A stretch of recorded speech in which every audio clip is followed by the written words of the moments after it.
Good Sunday morning. This is the Great Basin Fire Potential Briefing. Looking at significant fire weather impacts across the region, nothing significant at the moment. Seasonable conditions, normal temperatures and humidity levels, but there will be a change to much warmer and much drier weather as we go through the week. Our fuels are still fairly moist. There has been some curing in our southern areas, and we do expect to see a significant trend in curing of finer fuels, especially across southern areas as we go through the week with the warmer, drier conditions. Here's a look at precipitation and lightning over the past 24 hours. Looking on the left-hand side, just some light amounts. These first two shades of blue are basically less than a quarter inch, maybe a bit more than a quarter inch of rain in locally heavier thunderstorms across parts of southern Utah. You can see on the lightning map through here, we had scattered lightning. Nothing really significant, but enough to keep an eye on things. If we look at precipitation over the past week and the past 30 days, on the last 7 days, if we look to the left, you can see that our southern areas, southern Nevada, southern Utah, the Arizona Strip stayed mainly dry. Precipitation started gradually increasing as you went further north, especially across our mountains of Idaho and up into parts of eastern Idaho and most of western Wyoming. And looking on the right-hand side, the past 30 days, fairly wet, especially as you head further to the north. With that, let's look at our ERC percentiles and trends. You can see that most of our, or just about all of our ERC stations that are reporting are below the 50th percentile. So from an ERC point of view, no major concerns at this time. Here's a look at our latest satellite imagery with upper-level maps superimposed, and we see this weak wave of low pressure now moving across Southern California. It will continue to meander across the southern tier of states over the next 2 days. You can see some enhancement of cumulus clouds developing. This is where we had some shower and thunderstorm activity and might see some again this afternoon across some of our southern mountains. Behind this low is a developing ridge of high pressure, which we're going to have to watch as it may become a major player in terms of a pattern change to warmer and drier conditions during this upcoming week. So taking a look at our significant fire potential outlook for today, all areas are in the green or moist category, not expecting any significant conditions. If we take a look at our weather conditions with humidity on the left and winds on the right, you can see we're starting to see some low humidity levels across southern Nevada in the low teens to upper single digits, similar to the Arizona Strip. Higher humidities in the 20s and 30s further north. Wind speeds fairly light, mainly less than 10 miles an hour, except a little breezier across areas of southern Utah and up into the mountains of parts of Idaho, but still fairly moist up there. Now if we shift around through tomorrow, we look at the upper level map and we see that the ridge of high pressure now starts building in. We don't see that trough of low pressure much anymore, just a little smidget of it over here.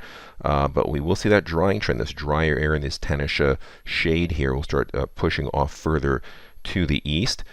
Our PSAs, however, still remain fairly moist. Looking at weather conditions on Monday, you can see similar conditions, upper single digits to low teen humidities in our far southern areas, still 20 to 35% areas further north. Winds across Nevada starting to come out of the north-northwest at about 10 miles an hour or so, a little gustier on parts of the northwest desert areas of Utah, and quite breezy across the mountains of western Wyoming.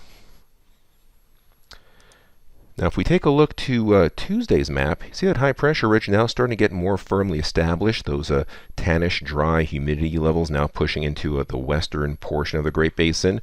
Our PSAs still fairly green for the most part, but you're starting to see some of our southern areas now slide into that moderately dry category.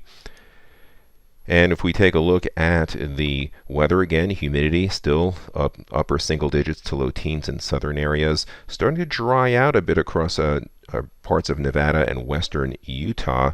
Winds again mainly out of the north at about 5 to 10 miles per hour. Precipitation that we will see during this time period over the next 3 days from today through Tuesday night. Again, most of this will be in the next 36 hours, some scattered afternoon showers or thunderstorms across the central and southern Wasatch, also across the Ruby Mountains and towards the Utah border, but amounts fairly light.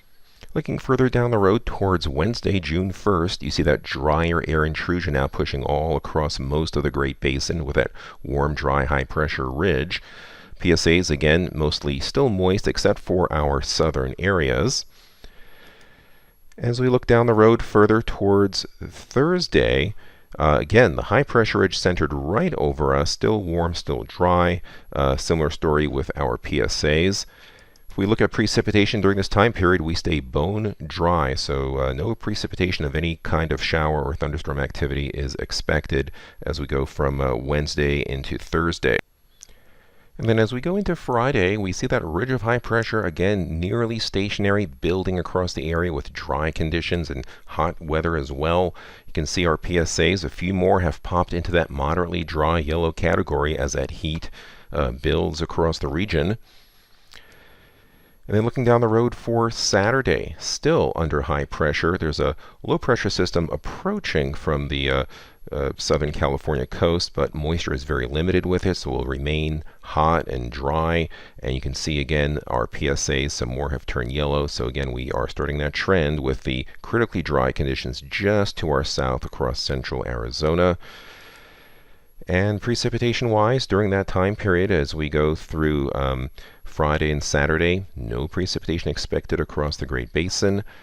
So looking further down the road for the following week, temperature-wise, we expect warm conditions to continue into the second week of June.